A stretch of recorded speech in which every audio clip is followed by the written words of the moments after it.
ఏ మాత్రం చిత్తశుద్ధి ఉన్నా హోంమంత్రి గారు అలాగే ముఖ్యమంత్రి గారు తమ పదవుల నుంచి దిగిపోండి.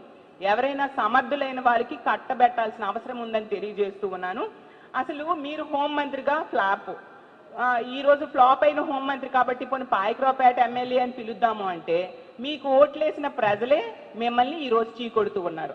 ఆ రోజు రాజేపేటలో మీరు వెళ్తే ఏ విధంగా తరిమి కొట్టారో ఈ రాష్ట్ర ప్రజలందరూ చూశారు. మీ నియోజకవర్గంలోనే ఒక ప్రాంతానికి మీరు అడుగు పెట్టలేని పరిస్థితిలో మీరు ఉన్నారంటే ఎంత ఫెయిల్యూర్డ్ హోంమంత్రో మీరు అర్థం చేసుకోవచ్చు. ఈ రోజు తీసుకుంటే మొన్ననే ఈ కూటమి వాళ్ళు సిఐఐ సమ్మిట్ చేశారు. ఈ దేశంలో ఉన్న పారిశ్రామిక దిగ్గజాలు ఎవరు రాకపోవడం వల్ల, ఎందుకంటే ఇలా ఉంది లా అండ్ ఆర్డర్ ఈ రాష్ట్రంలో. ఈ కూటమి ప్రభుత్వం అధికారంలోకి వచ్చాక ఎవరు రాకపోవడం వలన పాత ఎంఓయూల్నే మళ్ళీ రిపీట్ చేస్తూ ఆ సమ్మిట్ ఏదో నిర్వర్తించాం తూతూ మంత్రంగా అని చెప్పుకునే పరిస్థితిని ఈ రోజు ఈ రాష్ట్రంలో కూటమి ప్రభుత్వం అధికారంలోకి వచ్చాక కల్పించారు.